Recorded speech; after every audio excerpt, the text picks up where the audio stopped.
Sekarang ada ummahat nyeletuk, Ustaz, kalau cerita bidadari yang enak laki-laki katanya. Kenapa? Karena laki-laki itu selain dapat istri, dapat pula bidadari. 70 lagi bidadarinya. Setiap 70 bidadari ada dayangnya. Setiap dayang ada pembantunya. Semua halal. Berapa wanita laki-laki dapat? Kenapa kami wanita tidak diberikan nikmat yang sama? Dapat bidadara juga kan itu? Gimana tuh jawabannya tuh? Kalau dilempar ke kaum laki-laki. Begini Bu ya, saya jawab sedikit baru kita jelaskan tentang lisan penduduk surga. Di dalam Al-Qur'anul Karim Allah Subhanahu wa taala berfirman bahwa kenikmatan penduduk surga itu, penikmatan penduduk surga itu disamakan baik laki-lakinya ataupun perempuannya, tidak dibeda-bedakan. Ingat Bu ya, tidak ada yang membedakan kenikmatan laki-laki dan perempuan kecuali yang dikhususkan Allah.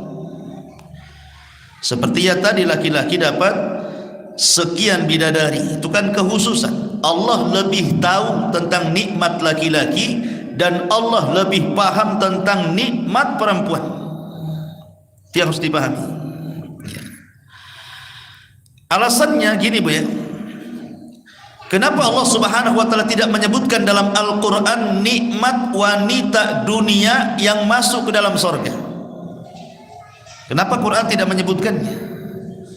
Yang disebutkan hanya nikmat bidadari, sementara bidadari itu bukan penghuni dunia yang masuk surga, memang diciptakan oleh Allah di dalam surga. Kok Quran tidak menjelaskan? Sebagian ulama mengatakan bahwa wanita-wanita dunia kalau dia masuk ke dalam surga, maka dia jauh lebih cantik, lebih indah, lebih bening, lebih daripada bidadari. Makanya tidak diceritakan. Cukuplah bidadari itu sebagai gambaran. Kalau bidadari saja sedemikian cantiknya, macam mana ibu yang masuk surga, itu maksudnya. Dan ini ditanyakan oleh Ummu Salamah radhiyallahu anha kepada Rasul. Kata Ummu Salamah, ya Rasulullah, bagaimana nasib wanita-wanita dunia kalau masuk ke dalam surga? Kenapa Al-Quran tidak menyebutkan tentang keindahan mereka? Maka Rasul mengatakan bahwa wanita-wanita penduduk surga, wanita-wanita penduduk dunia yang masuk surga jauh lebih indah dibandingkan bidadari. Kenapa? Karena wanita-wanita dunia itu lelah letih dia masuk surga, sementara bidadari itu tidak ada lelah letih beramal, memang sudah di surga mereka karena amalannya itu. Kemudian yang kedua, wanita itu memiliki sifat malu. Wanita itu memiliki sifat malu, dan sifat malu itu biasa disembunyikan. Makanya kenikmatan wanita itu disembunyikan, tidak disebutkan. Yang jelas dia akan mendapatkan nikmat yang besar kelak di surga, tidak disebutkan. Cukuplah firman Allah Subhanahu wa taala tadi bahwa kenikmatan-kenikmatan surga itu fala ta'lamu nafsun ma ukhfiya lahum. Tidak ada satupun jiwa tahu apa yang disembunyikan dari nikmat-nikmat Allah di surga kelak. Karena yang disebutkan dalam Quran, dalam hadis itu tidak seberapa kenikmatan surga itu. Hakikatnya jauh lebih nikmat. Sehebat apapun saya menjelaskan kenikmatan surga, surga itu menyelisih apa yang saya jelaskan. Saking nikmatnya karena nggak bisa dibayangkan. Ya. Kemudian Bu, surga itu miniatur dunia. Surga itu miniatur dunia. Maksudnya apa? Di dunia Bu, laki-laki itu dia hanya satu nikmatnya. Lihat ibu, kalau laki-laki itu hanya suka dengan perempuan saja, tapi kalau perempuan itu terbagi kenikmatannya. Dia suka dengan laki-laki suka dengan sepatu, suka dengan sandal, suka dengan tas, suka dengan perhiasan, suka dengan baju, celana, macam-macam kan Bu. Makanya lihat, ada laki-laki itu pakai baju seminggu gak ganti-ganti Bu, karena gak begitu suka dia dengan baju. Tapi kalau perempuan nih, ada ya kawannya pakai baju baru, bermerek, cantik, bagus, pasti ibu melirik, didekati, disentuh, beli di mana Om katanya. Gitu ya. Laki-laki nggak ada tuh, ada kawannya pakai jubah, nggak peduli. Tapi kalau perempuan begitu dia, tengok kawannya bawa tas bagus, pengen juga kan itu. Kawannya pakai anting-anting, gelang-gelang, kalung-kalung, pengen juga. Jadi kenikmatan wanita itu beragam. Kalau saya analogikan seperti ini Bu, mudahnya ya. Ada laki-laki dikasih pilihan dua wanita. Yang satu hitam, jelek, kriwel, pokoknya enggak, pendek, pokoknya enggak ada lah, enggak tertarik. Tapi dia kaya Bu, kaya dia. Yang satu pula cantik sekali, tinggi, cantik, putih, pokoknya cantik, miskin dia. Laki-laki itu milih yang kedua, nggak mungkin milih yang pertama. Bapak kaya, sakit hati nanti, malu dibawa-bawa gitu.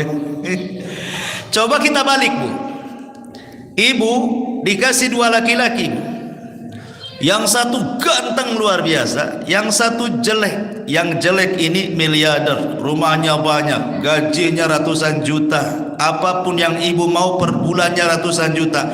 Yang satu pula ganteng-ganteng nganggur, tak punya duit, hutang banyak, dikejar debt collector. Kira-kira milih mana Bu?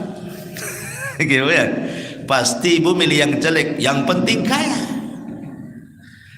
Dari analogi ini saja kita sudah tahu bahwa kenikmatan di dunia saja sudah beda tuh.